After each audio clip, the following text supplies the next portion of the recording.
Franck Gisclard, bonjour. Bonjour. On va évoquer aujourd'hui le statut social du dirigeant et on va commencer en parlant des deux statuts à la disposition des dirigeants. Alors, pour commencer, quels sont ces deux statuts ? Alors les deux statuts incontournables, toujours celui de non-salarié bien sûr, et puis celui de salarié ou assimilé salarié pour être plus précis.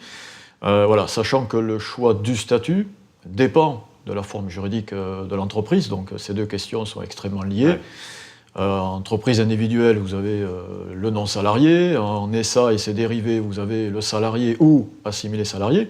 Puis sur la SARL, vous avez le choix en fonction de minoritaire, égalitaire ou majoritaire. Et là, vous avez le choix entre le statut de salarié ou non-salarié. Mais ce qu'il faut bien prendre en compte, c'est que le statut social dépend de la forme juridique. Voilà, la question doit se poser en même temps. Ce qui veut dire que si je choisis a priori un statut social, quelque part, j'ai limité mon choix juridique. Oui, tout à fait. Et puis derrière, on embarque des cotisations et des prestations. Donc c'est une question importante. Ouais. Alors justement, ces deux statuts, est-ce qu'on peut avoir une vision comparative en termes de cotisation ? Quelles sont les grandes différences en matière de cotisation ? Alors une différence fondamentale, d'ailleurs qui se creuse à l'avantage du TNS au fur et à mesure des années.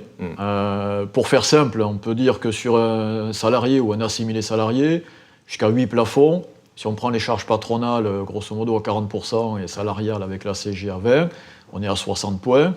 60 points, mais rapporté à 82 net, on est proportionnellement à 75 points, on va dire, de charge, jusqu'à 8 plafonds en linéaire. Donc que je gagne peu ou beaucoup, je vais payer 75 jusqu'à 8 passes à peu près. Voilà, sur un TNS, c'est totalement différent. C'est un petit peu mal fichu, entre guillemets, puisque plus je gagne et moins je paye. Alors, pas en volume, mais en taux, et moins je gagne et plus je paye. Voilà, et on a cette structure en escalier, mais qui reste très avantageuse pour le TNS par rapport aux salariés, puisque jusqu'au plafond, un TNS va payer au maximum 45 points, donc ça crée un écart quand même de 30 points par rapport à un assimilé salarié. Entre le pass et 4 passes, on va dire que le TNS se retrouve à 35 points maximum, donc là on a toujours un écart de 40 points à l'avantage du TNS par rapport aux salariés, et puis dès qu'on dépasse 4 passes, là, on tombe à 20 points pratiquement, j'ai compris. Donc là, on est à 55 points d'écart rapporté au net. Donc cet écart de charge reste très très important en faveur du TNS aujourd'hui. Très important, on est du simple au double. Oui, tout à fait. Alors la question qu'on se pose naturellement, c'est est-ce que cet écart de cotisation induit un gros écart de couverture sociale, de prestations ?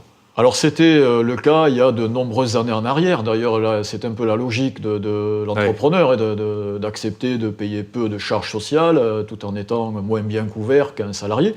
Aujourd'hui, cette logique a totalement disparu, elle s'est inversée, puisque tout en payant toujours beaucoup moins qu'un salarié, le législateur n'a eu de cesse, en fait, depuis plusieurs années, d'aligner les prestations sociales du TNS sur celui du salarié, et on se retrouve dans une situation où le TNS paie beaucoup moins, mais soit il est aussi bien couvert qu'un salarié, voire même mieux couvert qu'un salarié sur certains postes. Donc là, la logique a complètement, la logique de je paye moins pour être moins bien couvert a totalement disparu. Il paie 2 fois moins cher sa couverture. Alors justement, est-ce que le rattachement récent au régime général, du RSI au régime général, est-ce que ça risque de changer la donne ? Est-ce que demain, on peut craindre un alignement en termes de cotisation ?